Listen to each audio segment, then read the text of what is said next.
A Valley senior out of thousands of dollars, but this wasn't any old scam. I'm Christelle Bell with a warning about how scammers are getting smarter to trick you into giving them your personal information and your money. It's been a nightmare for my mom, and she's just exhausted and then, down on herself. 85-year-old Jean says it started with an email that looked like it was coming from PayPal. It said that a an amount of 669 no 669.90 was going to be charged to my PayPal account, and if that wasn't me, to call this number. So she called the number. And the gentleman introduced himself as Henry from PayPal, and he knew my last two PayPal purchase. He had the amount and who it went to. So I assumed that I was talking to PayPal. He told her $400 had been taken from her PayPal account and he was going to help her get that money back. He told me to put my full name on the screen and then to put a $sign and 400. So I did that, and then he said, "Did you put an extra zero in?" And I said, "No."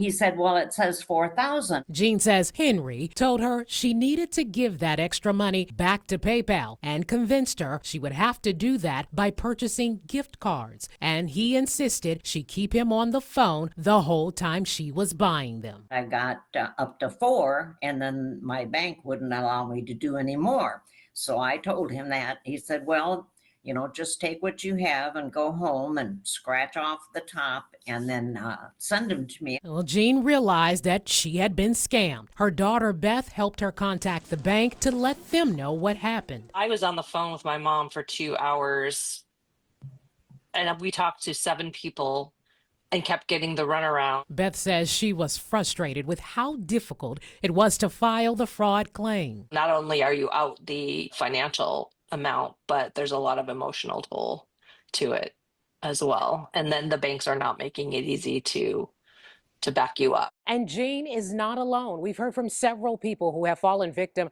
to similar scams. And I know people think this could never happen to me, but scammers know what they're doing, and they have access to information like your last transactions to try and convince you that they're legit. If you get an email, text, or call from someone claiming to be your bank, PayPal, or anything like that, do not click on any links or call the number that they give you. Go to the back of your card or their website and call that number. And beware of anyone asking you to pay with gift cards or crypto. That should always be a red flag. And finally, never be afraid to hang up the phone. Scammers will always try to keep you on the line with them to keep you wrapped up in the scam and prevent you from talking to anyone else. We put more tips and resources for reporting scams with this story on abc15.com. I'm Christelle Bell. Got a scam you want to warn people about? Let ABC 15 know.